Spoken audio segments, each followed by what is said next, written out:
Welcome back. I'm Miranda Kahn. Time now to take a look at your global headlines.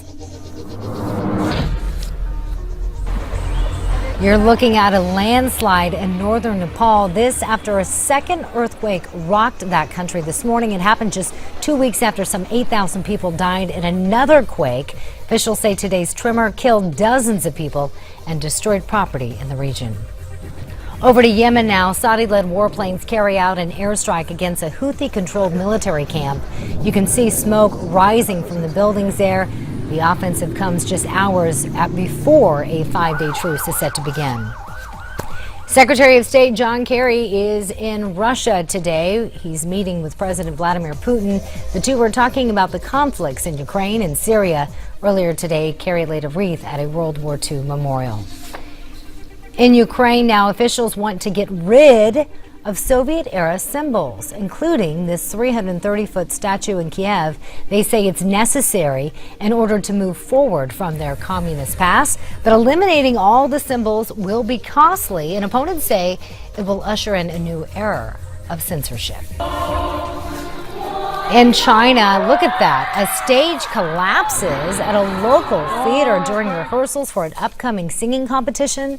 Dozens of choir members were on stage when it happened. It happened over the weekend. 8 people were hurt. 2 remain in serious condition. I want to turn now to our you can't believe that stage, can you? I've been watching that video nonstop. And we had a similar incident happen here in our country not too long ago. We're going to turn now to our personal impact segment.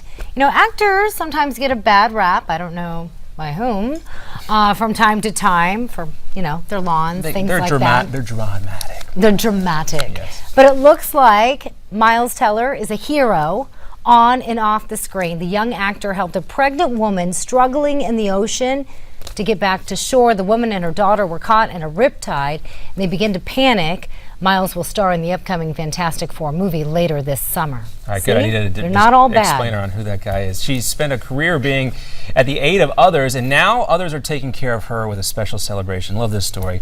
Meet Florence Rigney. At 90 years young, she is now the nation's oldest registered nurse.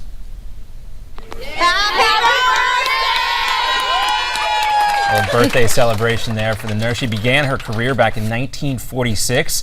She received flowers for her birthday, a crown as well, and a sash. She's even read a letter from Washington State Governor Jay Inslee, and of course a happy birthday song to cap off the big day. Look at her.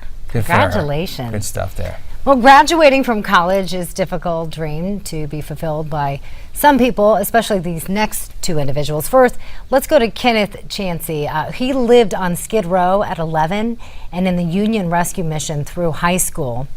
He just completed his degree from Marymount University. The young man says he wants to use his story to change perceptions of what homeless people can actually achieve. Good for him. Yeah, good for him. Also meet Anthony Bruto, a 94-year-old, is set to graduate from West Virginia University 75 years after he first enrolled. Bruto was close to graduating from WVU when he was drafted into the Army in World War II. He returned to school after the war but was forced to drop out again to take care of his sick wife, Donna. Mrs. Bruto says her husband most certainly deserves it, and good for him as well. Never give up on those dreams. Right. High school quarterback Ben Moser is a man of his word. 8 years ago, when he was just in the 4th grade, Moser promised to take his friend Mary to prom. Mary has Down syndrome, and the young Ben wanted to make sure that she received the full prom experience. Even though Mary and Ben now attend different schools, Ben stuck to his words, saying, quote, these are his exact words, "There shouldn't be a barrier between someone who has Down syndrome. You should just be who you are and do what's right." And we'll leave it at that. Makes me want to tear up. Hats off to him. It's awesome. Soccer icon Cristiano Ronaldo is doing what he can do to help the people of Nepal recover from that devastating earthquake, and now they have a new one to recover from as well. The footballer donated $7.8 million to the relief effort. The donation was made to the Save the Children charity and a group providing food, water, and hygiene kits to families involved in the disaster. Ronaldo is encouraging others, especially other athletes, to donate to the group as well, posting a link to his Facebook and Twitter pages. So hats off to Cristiano Ronaldo. Yeah, well. And also to the man before that who took his friend to prom. I love that. That's a good story. Ronaldo, I have to laugh because he does get flack, as a lot of footballers do sometimes, for their very For expensive what? haircuts. Oh, okay. The cars they drive, they make a lot of money. He's not going to get flack now. No, he's not going to get flack now. There was a clip earlier too. There was his son was talking about one of his favorite footballers, another rival football player named Lionel Messi, and the crowd went crazy, and he was actually defending his son. So good sport there. Yeah, I would say so. All right, we got more to come here. Will follow suit. Yes, more people need to. We've got more to come here on Newsmax Now. Please stick around. Next 4 hours, Miranda and I are going to be here, but you won't want to go away after that. We're followed by Ed Berliner in Midpoint, and then after Ed comes the Steve Malzberg Show at 5 p.m. Steve's got a big interview with Stanley McChrystal, the former general from Iraq, who left in quite a controversy when he left service. We'll have more of that coming up, too. Look forward to it. Later in the show. Stick around. We're more coming back with John Bachman and Miranda Cummings.